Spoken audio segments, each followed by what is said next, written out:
Bom dia a todos. Já estamos aqui na nossa escola Jesus Cristo. Nossos corações estão aqui, nossos pensamentos estão aqui e nós estamos aqui, obviamente, mesmo que virtualmente falando. Acho que a gente vai ter que se acostumar com a aula virtual, com as palestras virtuais. Bem, hoje nós estamos no capítulo 50 do livro Os Mensageiros, a desencarnação de Fernando. Nós vamos lendo e comentando. Esse capítulo, na apostila que vocês vão receber, está escrito bem em cima: semeia-se corpo animal, ressuscita-se corpo espiritual.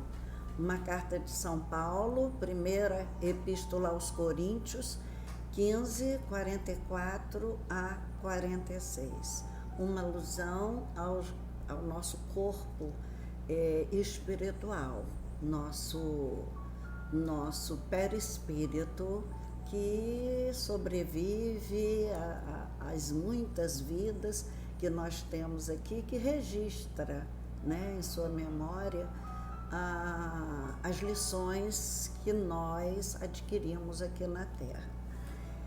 A bibliografia do estudo de hoje a gente vai encontrar no Livro dos Espíritos, em todo o capítulo 3º, no livro Estudando a Mediunidade, de Martins Peralva, e no livro Obreiros de Vida Eterna, de que nós já falamos na semana passada, capítulo 13, é de André Luiz, psicografia de Chico Xavier.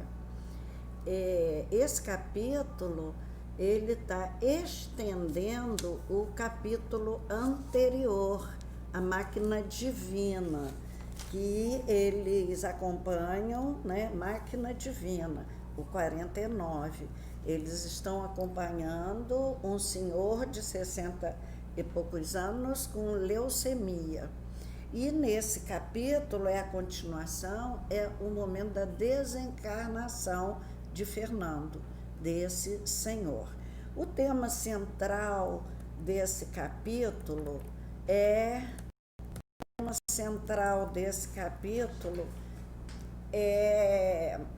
eu separei como tema central desse capítulo a necessidade da gente selecionar melhor as nossas testemunhas em nossa vida. As testemunhas físicas, os que nos acompanham a trajetória, e as testemunhas, sobretudo as testemunhas espirituais de nossas vidas, pelos nossos pensamentos, desejos, ações, nós nos jungimos alguns tipos de espíritos que nos aguardarão na hora da nossa desencarnação. Outros temas ainda aquela ternura materna de que falamos no outro capítulo, porque a mãe estava ali, o filho já em processo de desencarnação, e a mãe do lado tentando consolá-lo e mostrar que ela estava junto, mas ele, numa vibração muito diferente, não conseguia perceber nem ver a mãe dele. Então, um tema que eu abordei no outro, eu repito nesse: a ternura materna, que não deve ir de encontro ao serviço divino, porque às vezes a gente quer poupar nossos filhos de sofrimento e a gente impede o seu crescimento. O cuidado também dos técnicos na separação da alma e do corpo fica bem visível nesse capítulo. Então, a gente vai analisando os parágrafos 1 e 2. Quando Aniceto retirou a destra da minha fronte, perdi a possibilidade de prosseguir nas observações do infinitesimal. Minha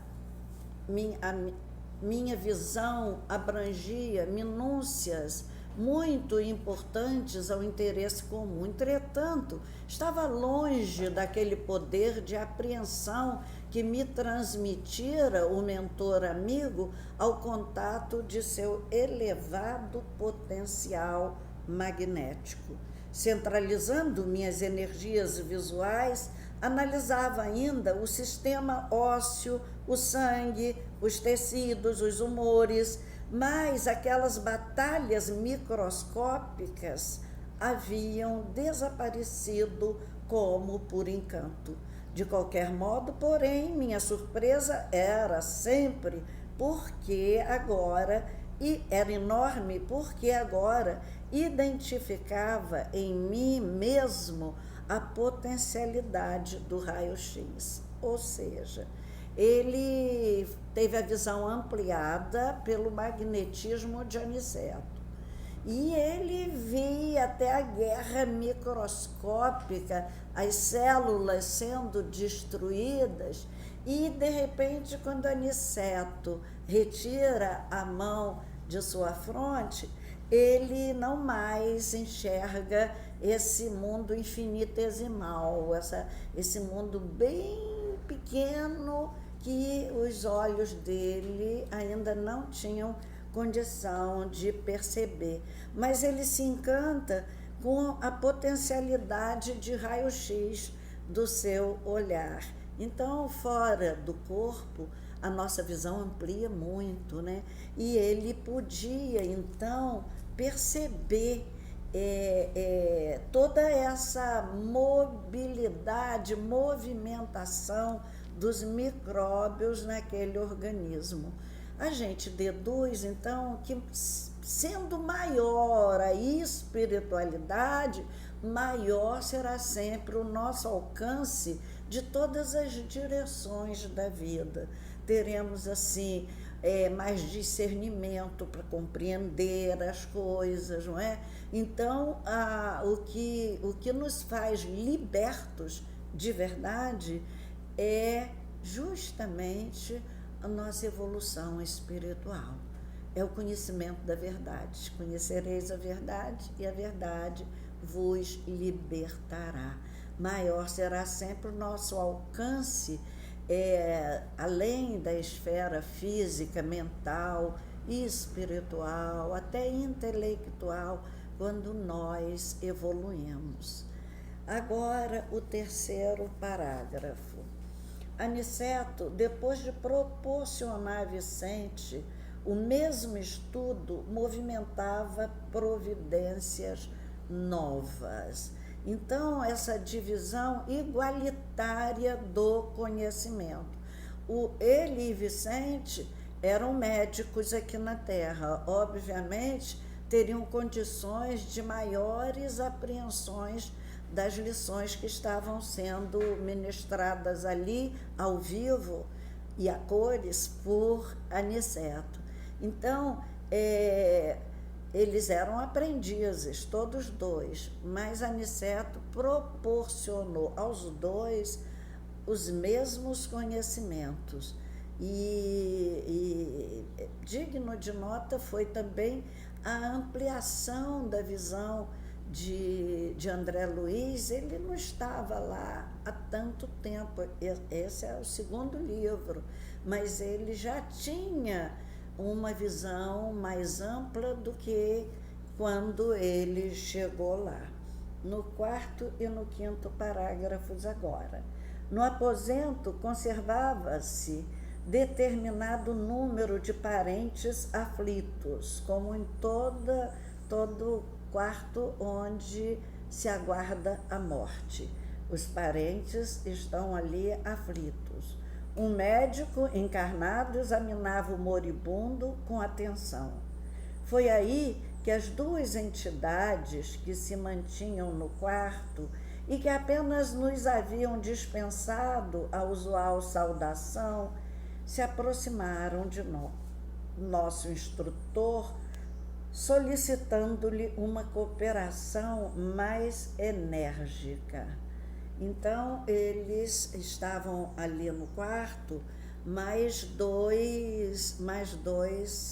duas pessoas, né?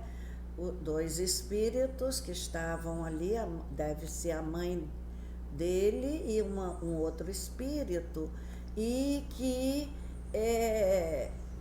o médico e os familiares aguardando a atuação do médico ali. E a aflição das pessoas que ficam no quarto, em geral, dificulta a desencarnação. Quase sempre atrapalham mais do que ajudam.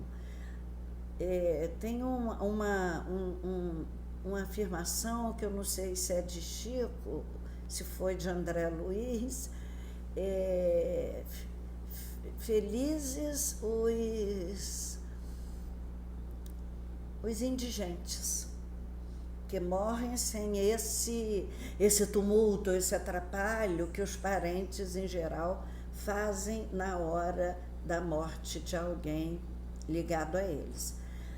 As entidades que davam assistência ao doente estão centradas nesse processo de desencarnação, que até dispensaram aquela saudação costumeira. Eles são...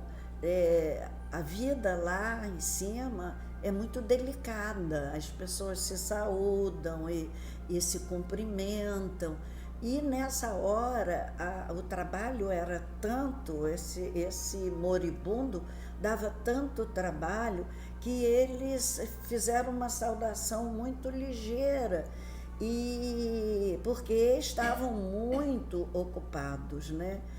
E pediam uma cooperação mais enérgica para que a morte do corpo acontecesse logo, a fim de não estender mais o sofrimento do Fernando.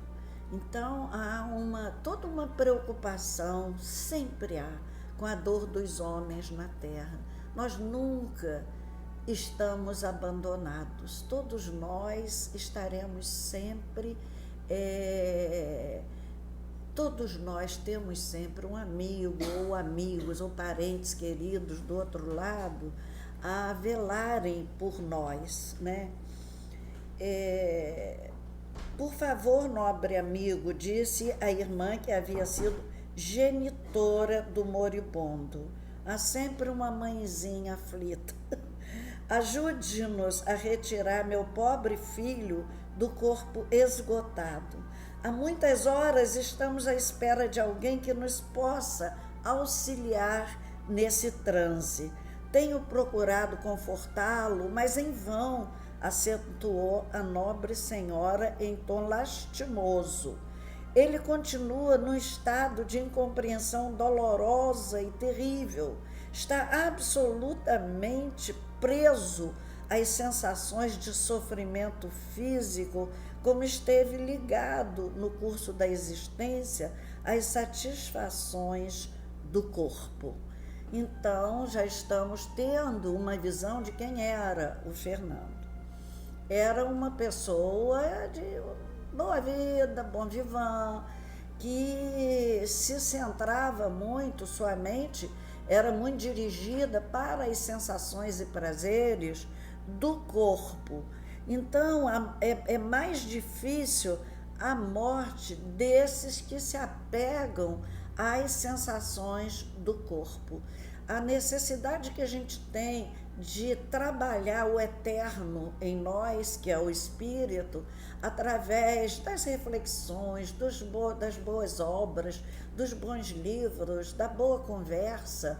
Isso é uma necessidade vital.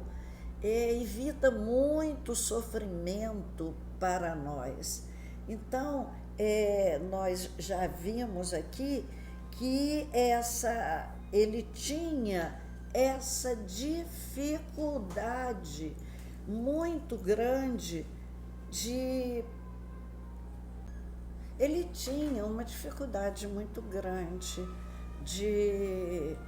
de se ajustar à vida espiritual, porque não cogitou dela aqui na Terra.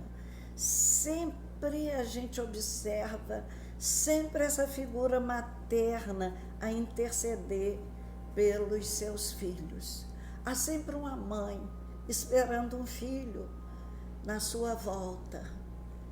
E essa ternura faz o próprio sustento dos corações dos seus amados aqui na Terra. O corpo de Fernando se esgotara, mas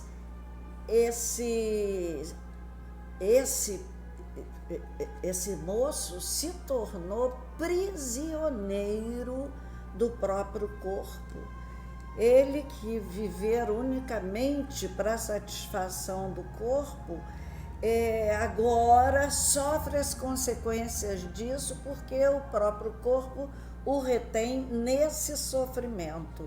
E isso é difícil para um coração de mãe assistir de forma impávida, sem envolver seu sentimento, seu carinho pelo filho.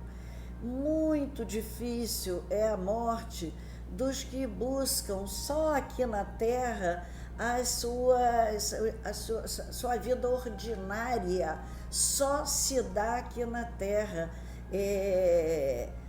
Seu dia a dia é todo dos prazeres e das sensações e das alegrias que a Terra pode proporcionar. Então, não desenvolve a sensibilidade para pressentir, por exemplo, o amor de uma mãe que o aguarda ali.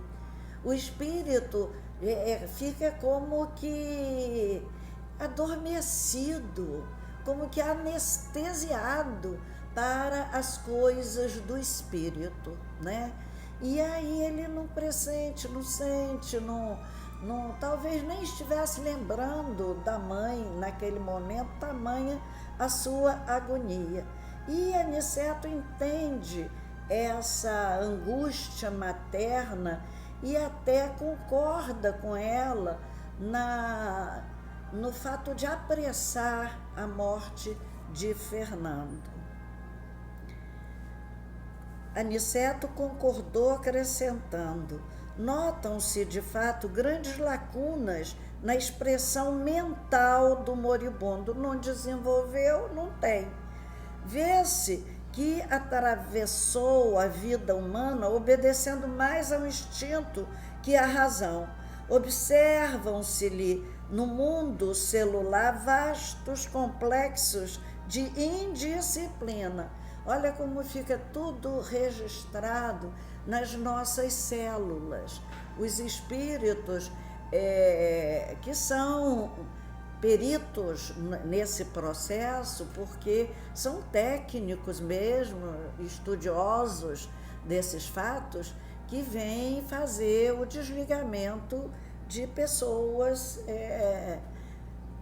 que precisam desse amparo, né? Poderemos, contudo, ajudá-lo a desvencilhar-se dos laços mais fortes no que se refere ao círculo carnal. Então ele trazia lacunas mentais. Acontecem aos espíritos que não exercitaram a mente, o pensamento, as imagens. O homem é o único animal que imagina, e a gente pode desenvolver as coisas da emoção e do espírito com a formulação de belas imagens. Na hora de dormir, imaginar um cenário bonito onde a gente se localize para orar, para ir ter com Jesus naquela hora. E são exercícios de que a gente vai precisar lá na vida espiritual. Reflexões de teor mais nobre, seja intelectual, emocional ou espiritualmente falando. Nós precisamos ter esses exercícios aqui na Terra. A mente, sem exercícios superiores, ficam mais grosseiros, ficam chafurdando nas imagens grosseiras da vida E na hora da desencarnação, elas não têm, quer dizer, a sua mente está com lacunas, porque a parte emocional e espiritual não foi desenvolvida. Então, obedeceu tão somente aos instintos e fica mais ou menos como um animal, né, que vive pelos instintos.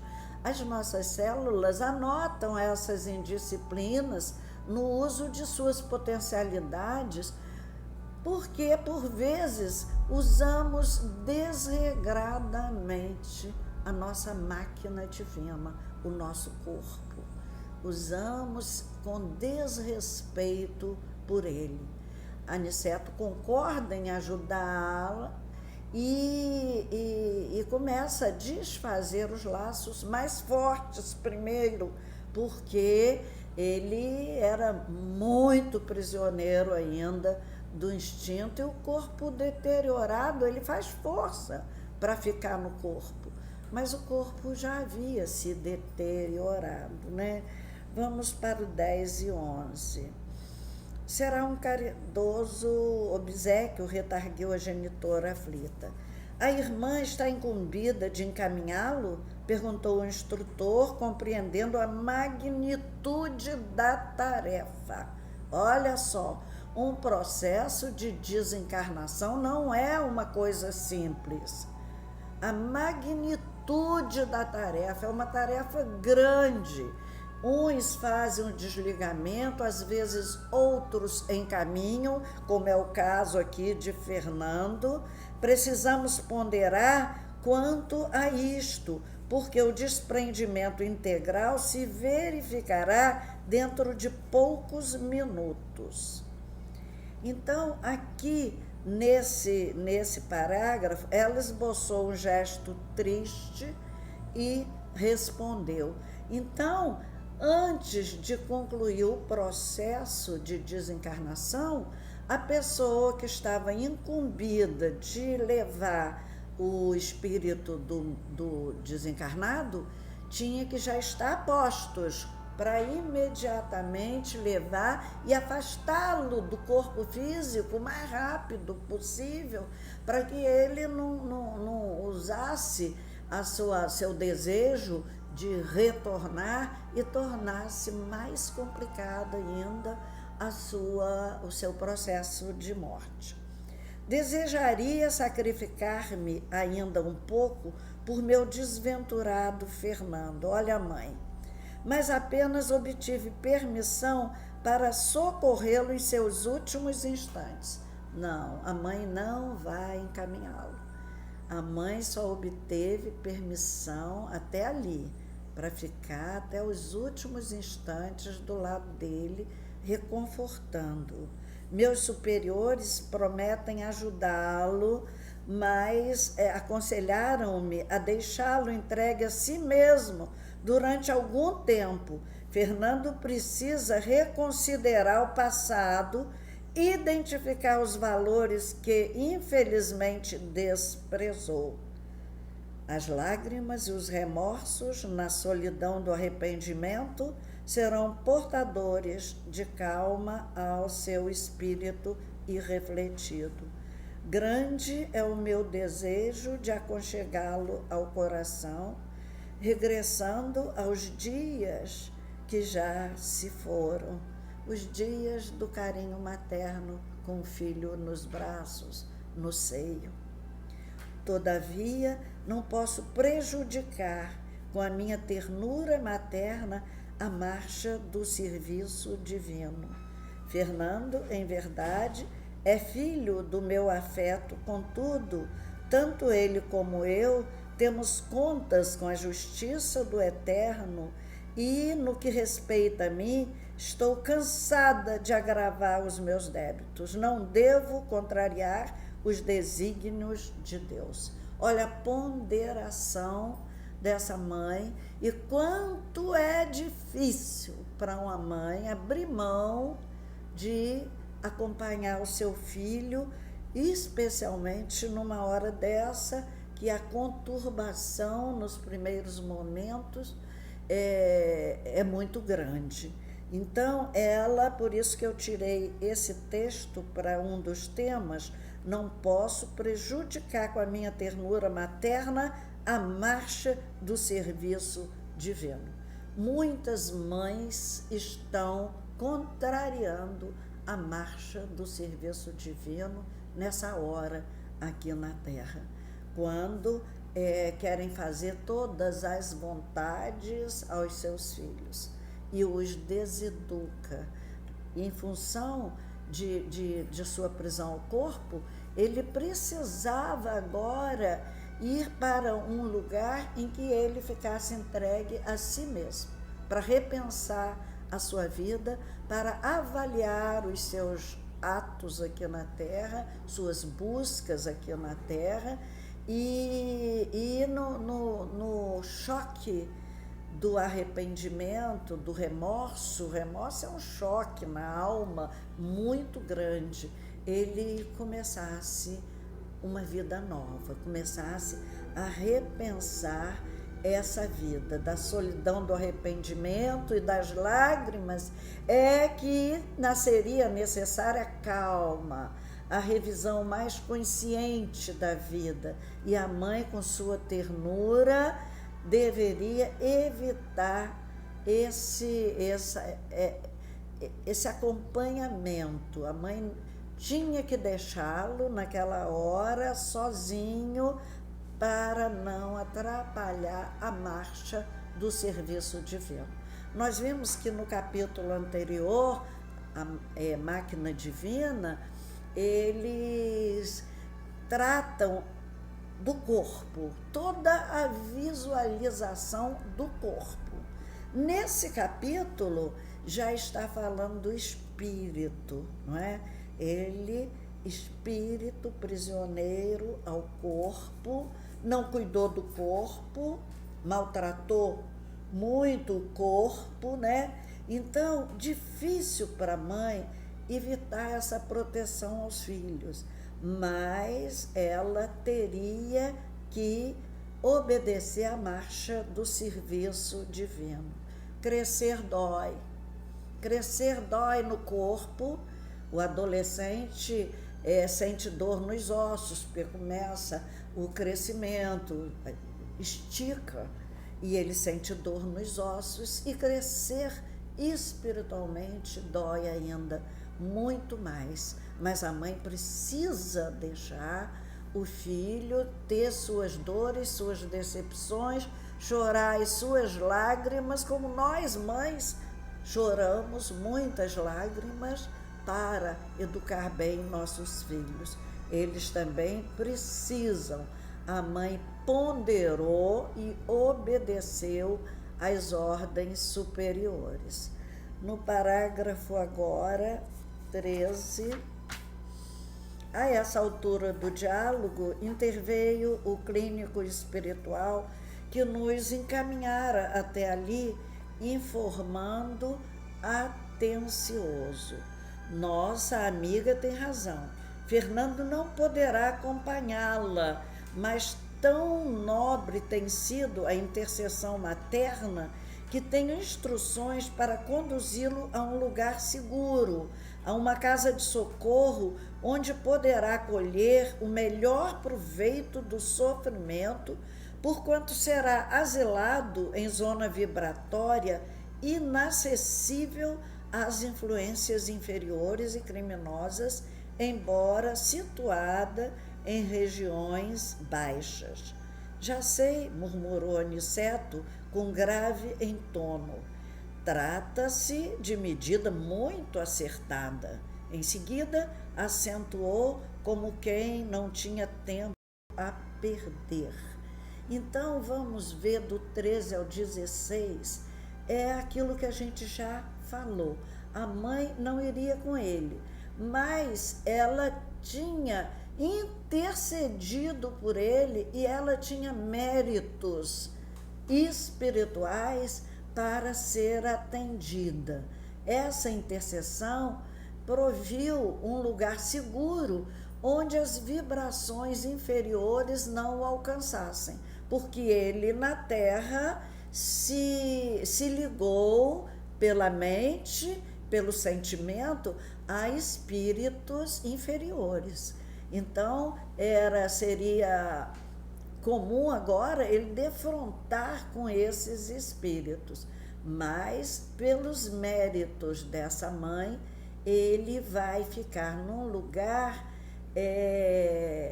que ele onde ele não seja incomodado pelos espíritos a quem ele havia se ligado por seus pensamentos, atitudes e sentimentos aqui na Terra.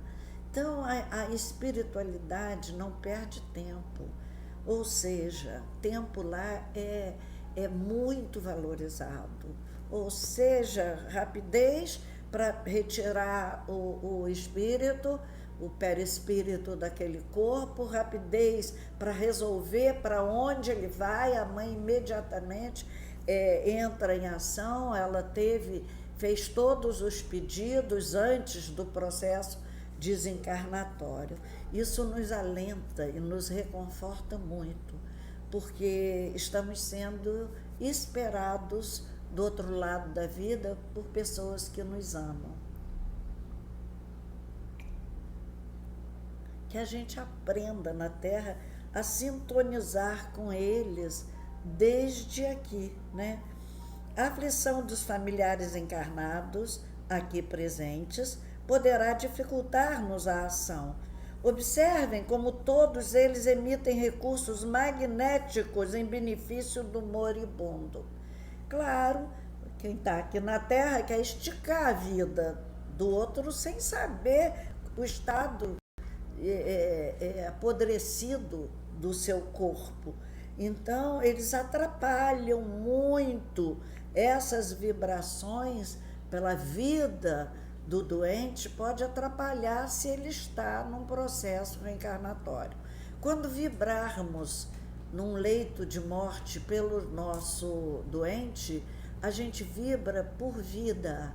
Vida sempre, a vida verdadeira, a vida espiritual, que ele, se sobreviver, vai energizar o seu corpo com o nosso magnetismo pela vida do espírito, porque é o seu espírito que vai sustentar o seu corpo. Então não devemos pedir pensando na vida da carne. Tais socorros tornou Aniceto são agora inúteis para devolver-lhe o equilíbrio orgânico. Precisamos neutralizar essas forças emitidas pela inquietação, proporcionando, antes de tudo, a possível serenidade à família. Então, isso é um dos processos da desencarnação, uma das fases, é afastar os entes familiares, os entes queridos que querem reter, para que na hora da morte eles não chorem, não prendam, não vai, fica comigo, como a gente vê aqui na Terra acontecer. Então, a aflição dos desencarnados e as vibrações dessas aflições pela melhora do doente atrapalham o processo. Eles emitiam fios pouco iluminados de fraca potência magnética que se ligavam ao doente. Eram forças da aflição, da inquietação e já eram inúteis naquela hora. Então, a equipe do desligamento precisava de serenidade da família para operar esse desligamento. E, aproximando-se ainda mais do agonizante, tomou a atitude do magnetizador, exclamando: modifiquemos o quadro do coma. Após alguns minutos em que nosso mentor operava, secundado pelo nosso respeitoso silêncio, ouvimos o médico encarnado anunciar aos parentes do moribundo: melhoram os prognósticos. A pulsação inexplicavelmente está quase normal. A respiração tende a acalmar-se. 3 senhoras suspiraram aliviadas.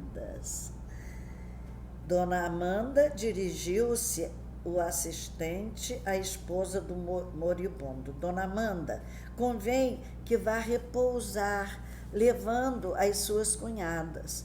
O senhor Fernando está muito tranquilo e a situação é francamente favorável. Ficaremos velando o senhor Januário e eu. Então, ele acalma, o médico acalma as cunhadas e a irmã, e aí as senhoras e mais 2 cavalheiros que se prontificavam a retirar, agradeceram satisfeitos e comovidos. Permaneceram no aposento somente o médico e um irmão do agonizante. A melhora súbita tranquilizara a todos, e aos poucos os fios cinzentos que se ligavam ao enfermo desapareceram sem deixar vestígios. Ou seja, o bom magnetizador, que era Aniceto, modifica com o seu magnetismo o quadro do coma. O médico atesta a melhora, fazendo bons prognósticos.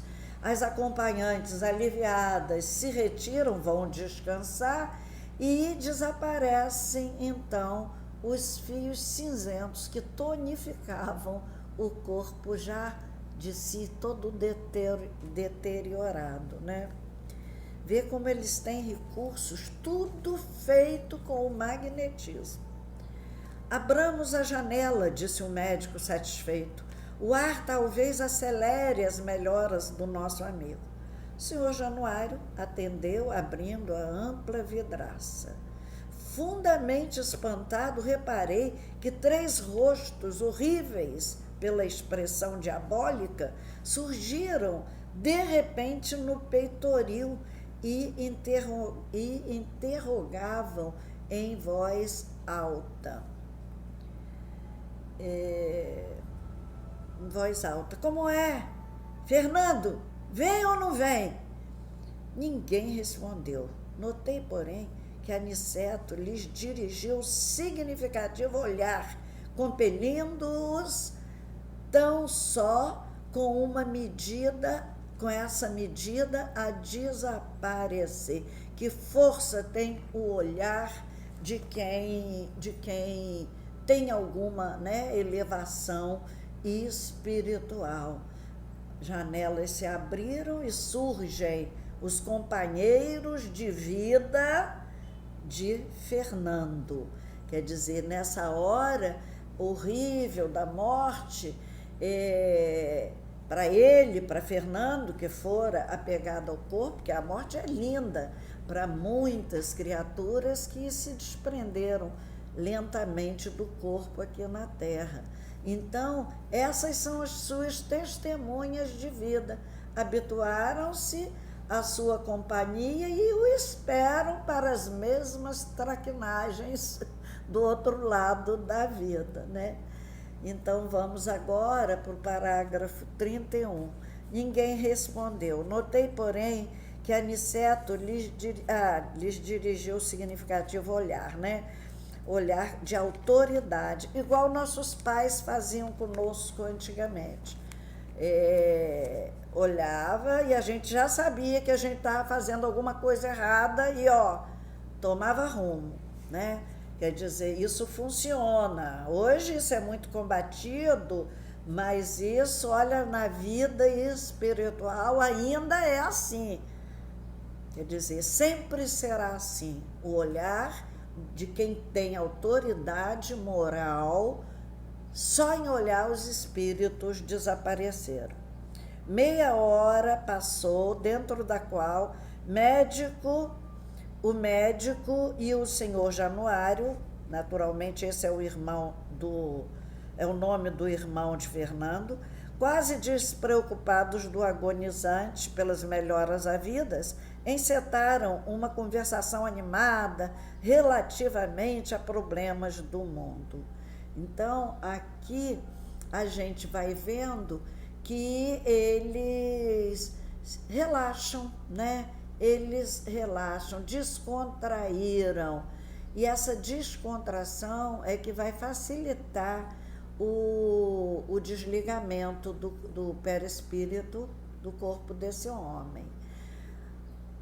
Aí vamos ver. Meia hora se passou, já li. Aproveitou Aniceto a serenidade ambiente e começou a retirar o corpo espiritual de Fernando, desligando-o dos despojos, reparando eu que iniciara a operação pelos calcanhares. É uma revelação. A morte começa no pé, terminando na cabeça, a qual, por fim, parecia estar preso o moribundo por extenso cordão, tal como se dá com os nascituros terrenos. Aniceto cortou-o com esforço.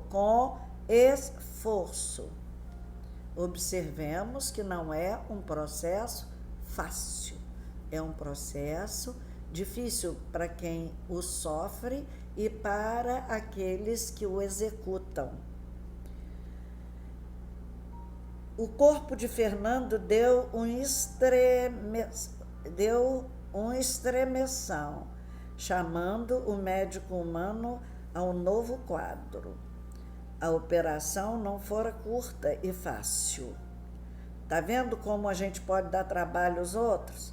Demorara-se longos minutos, durante os quais vi o nosso instrutor empregar todo o cabedal de sua atenção e talvez de suas energias magnéticas. Aqui nós percebemos que a operação foi uma operação difícil e a gente já sabe por quê, pela ligação tão somente aos seus instintos. A família do morto, informada pelo senhor Januário, aflita, penetrou o quarto ruidosamente. A genitora do desencarnado, porém, auxiliada por Aniceto e pelo facultativo espiritual, que nos levara, pelo médico espiritual, que nos levara até ali, prestou ao filho os socorros necessários. Daí a instantes, enquanto a família terrena se debruçava em pranto sobre o cadáver, a pequena expedição, constituída por 3 entidades, as 2 senhoras e o clínico, saía conduzindo o desencarnado a um instituto de assistência, reparando eu, contudo, que não saíam utilizando a volitação, mas caminhando como simples mortais. Seria difícil ali a volitação com um perispírito pesado, naturalmente, né? Eles, a mãe de Fernando, o Aniceto, o médico espiritual que o ajudava no processo, dão esse amparo necessário ao morto e o conduzem, né? E depois nós vamos perceber. Sentia-me fortemente impressionado, intrigava-me, sobretudo, o aparecimento daqueles rostos satânicos quando se abrira a janela. Por que semelhante menosprezo a um agonizante? Retirando-nos da residência, o instrutor me fitou atento e, antes que formulasse qualquer pergunta, esclareceu. Não se preocupe tanto, André, com os vagabundos que esperavam o nosso irmão infeliz. Só não penetraram na câmara de dor porque a nobre presença maternal impedia o tal assédio. Mais uma vez, a defesa da mãe. Mais uma vez, a mãe de Fernando defendendo o filho daqueles espíritos diabólicos. Percebemos aqui o valor imenso do amor materno, que às vezes aqui na Terra nós não damos o necessário valor, né? Mas a mãe protege o filho do início até o fim de sua vida. É o abençoado amor que nos defende na vida e na morte. Muito oportuna a lembrança da carta de Paulo aos Hebreus. Na vida elegemos as testemunhas, o séquito que por afinidade nos seguirá na morte. É aquela carta de Paulo aos Hebreus que diz: estamos cercados por uma grande nuvem de testemunha. E são essas testemunhas daqui da terra e as testemunhas da vida espiritual com quem nós nos depararemos logo depois da nossa desencarnação. Retirando-nos da residência, o instrutor me fitou atento e, antes que formulasse qualquer pergunta, esclareceu: não se preocupe tanto, André, com os vagabundos que esperavam nosso irmão infeliz. Só não penetraram, já lemos isso, né? Porque a mãe defendeu. E depois de calar-se por momentos, acrescentou: cada criatura na vida cultiva as afeições que prefere. Fernando estimava os companheiros desregrados. Não é, pois, estranhável que tenham vindo esperá-lo na estação de volta à existência real. Paulo de Tarso, no capítulo 12 da Epístola aos Hebreus, afirma que o homem está cercado de grande nuvem de testemunhas. Ora, essa informação foi endereçada ao espírito humano há quase 20 séculos. Cada um, pois, tem o séquito invisível a que se devota na terra. Mais tarde, quando a coletividade apreender a grandeza das lições evangélicas, todo homem terá cuidado na escolha de suas testemunhas. Assim termina esse capítulo. Estamos acabando esse livro, só falta mais um capítulo. Eu até deveria ter juntado os 2 capítulos para a gente fazer um encerramento dele esse ano, mas isso só me ocorreu depois da aula pronta, né? Quanto tempo eu tenho? 5 minutos? 10 minutos? Tá. Então, nós vamos concluir observando que a morte é um dos mais sagrados momentos da existência humana. Os amigos espirituais dedicados trabalham arduamente em esforços magnéticos, como nós vimos nesse capítulo, para que a criatura despreparada para enfrentar esse processo sofra menos, né? Então, recordando o capítulo 49 e 50, nós observamos que nós falamos na última aula sobre essa ordem do desligamento das regiões fundamentais do nosso organismo. Vimos nesse capítulo que tudo começa pelos pés, pelos calcanhares. Desliga-se depois o centro vegetativo, o centro emocional e o centro mental.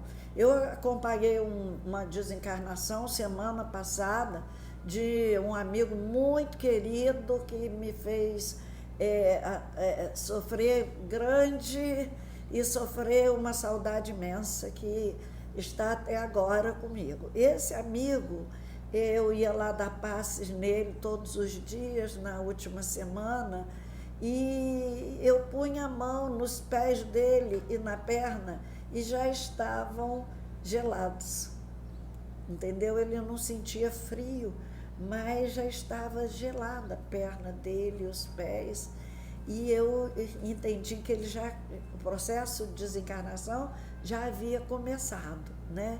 Ele levou uns 2 dias por méritos dele, por cristianização da família dele, que é uma família cristã e que deu a ele, nesses últimos momentos, a paz e a calma para que ele desencarnasse com o carinho dos filhos, com oração, mas eu percebi logo o processo, porque ele estava já em desligamento do corpo e foi devagar, ele não sofreu esse baque muito grande. Então, o processo desencarnatório é bom que a gente saiba que ele nunca é igual um ao outro. Cada pessoa é de um jeito, porque nós somos diferentes. Varia de acordo com o estado evolutivo, com o karma da pessoa, com os problemas mentais, emocionais que ela traz. Então, os homens bons que na vida fizeram o bem, plantaram amizade, simpatia, recebem magnetismo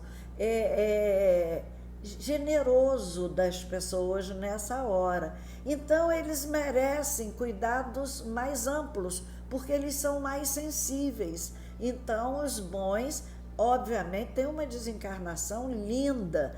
Eu assisti também a 2 desencarnações de 2 anjos sobre a Terra. E foi a coisa mais emocionante, mais bonita que eu vi. Então, a lei do mérito funciona também nessa hora. Entrar em oração é a recomendação do alto. A prece tranquiliza o desencarnante, auxiliando assim aos técnicos da separação, que farão a separação. Desfeitos os laços que unem ao corpo, defrontamo-nos com as seguintes realidades. Primeiro, como espírito recém-desencarnado, o que ele vê? Primeiro, é a visão panorâmica da última existência. Passa na sua mente a sua história toda, desde a vida intrauterina até aquele momento final, num repente. Isso para que ele possa fixar naquele corpo espiritual que está se desligando, ainda com aquela memória viva da sua existência, os aprendizados feitos, porque a sede da memória é no perispírito, e o perispírito precisa grafar a ferrete, né, na sua memória aquela existência, para não cometer os mesmos erros, né? E mesmo assim a gente comete, imagina se não há uma revisão nessa hora. Depois, a reaquisição da forma antiga, ele toma a forma do seu corpo, que é o que está em sua mente, ainda viva, a forma do seu corpo. E daí a gente não vê um espírito, a gente vê um perispírito de um espírito, não é? E depois o encontro com os espíritos afins, os elevados ou os inferiores, não é? Aqueles que a gente escolheu por testemunhas na vida. E depois ele vai fazendo uma analogia do meio espiritual, da vida espiritual, com a paisagem terrestre. Ele vai vendo que é semelhante, mas em tudo ela é mais profunda, mais bonita, mais fecunda. Então, no livro Obreiros de Vida Eterna, há os relatos interessantes sobre esse momento. E segundo esses relatos, o novo corpo perispírito é formado nessa hora, primeiro por essa chama violeta dourada que sai da fossa romboidal. Então, essa substância violeta dourada, que nós vamos ver aqui numa desencarnação, se junta à substância extraída do plexo solar e a substância retirada do tórax e forma, então, esse corpo espiritual. Isso não dá aqui para a gente aprofundar. Vejamos, então, a descrição de André Luiz da desencarnação de Dimas, que foi um homem bom, no livro Obreiros de Vida Eterna. Concentrando todo o seu potencial de energia na fossa romboidal, Jerônimo quebrou alguma coisa que não pude perceber com minúcias, e brilhante chama violeta dourada desligou-se da região craniana, absorvendo instantaneamente a vasta porção de substância leitosa já exteriorizada. Quis fixar a brilhante luz, mas confesso que era difícil fixá-la com rigor. Em breves instantes, porém, notei que as forças em exame eram dotadas de movimento plasticizante. É uma das propriedades do perispírito. Ele é plástico, por isso ele se modifica de acordo com a imagem mental do dono, né? A chama mencionada transformou-se em maravilhosa cabeça, em tudo idêntica do nosso amigo em desencarnação. Primeiro é a cabeça. Também os espíritos, quando se materializam, eles fazem primeiro a cabeça. Interessante, né? Agora que eu observei isso. Constituindo-se, após ela, todo o corpo perispiritual de Dimas, membro a membro, traço a traço. Deve ser uma coisa bonita, né? Da gente assistir. Quando eu estiver do outro lado, vou assistir a desencarnação de vocês. Bem, a coisa a gente ri, brinca, mas a coisa é complicada, é difícil, e nós, de posse dessas informações, temos que ter um novo comportamento em relação à nossa vida. Porque os estudos que fazemos na casa espírita é para a nossa mudança de hábitos. Porque se nossos hábitos não se transformarem, nosso sofrimento será bem maior que o sofrimento que nós temos aqui na Terra. Que Jesus nos abençoe, que saibamos escolher a nossa testemunha, as nossas testemunhas aqui na Terra, para quando chegar a hora, né, da colheita, semeia-se corpo animal, ressuscita-se corpo espiritual, que tipo de semente nós somos, né? Precisamos sair bem daqui, sair felizes da Terra, e podemos fazer isso agora. Um grande abraço, vamos fazer a nossa oração agora, agradecendo a Jesus as informações que tivemos. Senhor Deus, nós te agradecemos as bênçãos do conhecimento que vem de encontro ao nosso espírito, a fim de que sejamos um dia boas testemunhas da vida dos nossos irmãos e que cultivemos testemunhas dignas dessa hora sagrada da nossa existência de espíritos.